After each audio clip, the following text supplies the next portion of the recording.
Hello, hello. Welcome to this series of trauma-informed short videos.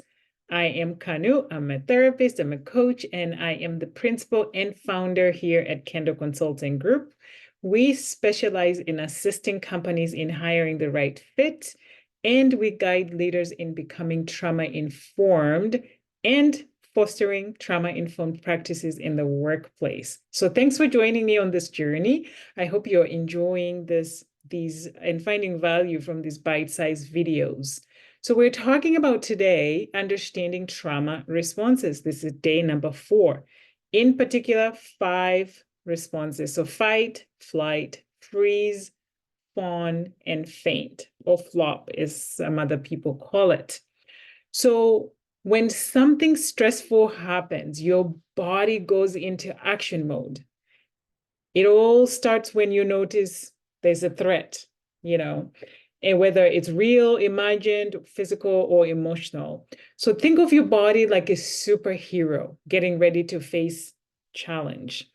The superhero mode is kicked off by a part of your nervous system called the sympathetic nervous system. So this part gets your body ready for action by making your heart beat faster, your pupils bigger. I can't say that word, pupils bigger, and sending more blood to your important organs. So in the midst of all the action, your adrenal glands, which are like tiny little factories in your body, release stress hormones.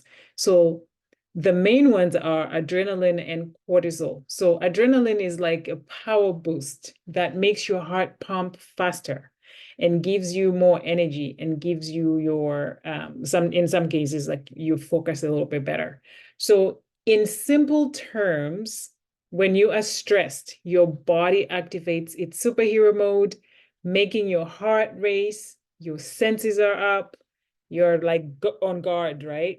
And in some cases, it's giving you a burst of energy to deal with whatever that challenge that's coming your way. So we talked about the 5 responses. So I'm going to break them down and try to give you as much examples, personal examples, as I can. So I don't have a personal example about fight, but it's literally, fighting. We think about punching, right? So some people, when they are faced with a stressful situation, like when you startle someone or when you scare someone, or when that person is like put in this awkward, like, I gotta be, I gotta, like, I have a confrontation, I need to like do self-defense. Some people resort to like punching. So be careful who you scare, because you might end up getting a black eye. And then flight. So that's when your body prepares to escape and avoid. I do this all the time. When I see something scary, I'm like running the hell out of there, right? So one morning I woke up like I normally do, went into the kitchen to make coffee, and I was not expecting to see a huge scorpion just sitting in the sink.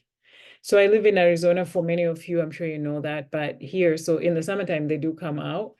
And I had never seen one in person. And this thing was ugly and big. And I just ran from the kitchen, screaming and almost crying and like thinking it's chasing me. I don't know, flight. I ran out of there. So that's what I did. And I know a lot of people, when faced in situations like that, they run. So that's flight. And then the next one is freeze. So for some people, you put them in the same situation that I was in, they're not able to move at all. I've actually seen people who have been so scared about something that they literally peed in their pants. So, and you just stand there and pee. And some people just freeze and like they can't say anything, they can't do anything. They're literally, overwhelmed by this situation. So for freeze, some psychologists actually believe that freeze is responsible for a lot of PTSD, because they believe that, because there's that sense of like helplessness. And you see a lot of people who are in like sexual abuse, for example, where when the perpetrator is like having their way with the person, they just lie there and do nothing because they're just numb and frozen to what's going on. It's so traumatic that they don't even know what to do. So that's freeze, and that's unfortunate in situations like that for sure. So take, for example, the same situation about sexual abuse. It might actually end up being fawn. So that's FAWN. And this is where individuals may seek to please the person who's traumatizing them or who's hurting them. So, and this one is not talked about as much, but it is something that people do go through. And then the last one is faint or flop, where when someone is just overwhelmed by what's going on, they don't even know how to react. They don't even do fight, flight, freeze, fawn. They just literally are so overwhelmed that they faint. Their body can't take it and they just faint. So that's the last one, which is also not very common, but I do have a sister who, my late sister Josephine used to faint when she is faced with like a stressful situation that she perceives as danger or perceives as, however she processed in her mind. So she would faint and then just wake up in the hospital and not even know what happened, right? So, okay, now you know fight, flight, freeze, fawn, and faint. I want to do a public service announcement right now. I don't know, many of you, maybe you go on TikTok and people are just going through just some length to like get likes and to get that viral video.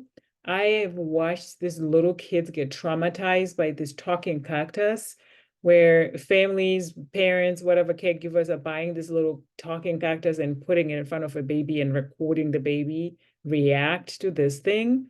I have seen, if you want to understand what all these that I just talked about, those videos will show you. But the unfortunate thing about that, which makes me upset, is that some of these little kids can't even crawl, can't even walk. So they're just forced to be there and not be able to react in the way that I just talked about. Now, if it's a kid who's able to get up and run, and I've seen some of them where they get up and run, but a little kid who can't crawl, who can't leave, they're just sitting there and being traumatized by this talking cactus while the parents are recording so they can post it on TikTok. So anyway, that's my public service announcement, that people don't use your children to scare them so that they can react, and then you record and post it on TikTok to get more likes or whatever. So, all right, contemplation time. So now you know all 5 of them. I want to ask you, how does your body respond? So make some comments on here if you will, but I would rather you come on over to join our trauma-informed tribe, our Facebook group, and then we can have more discussions there. So that's it for today, guys. And coming up next tomorrow is how does trauma affect your brain? So till next time, love always.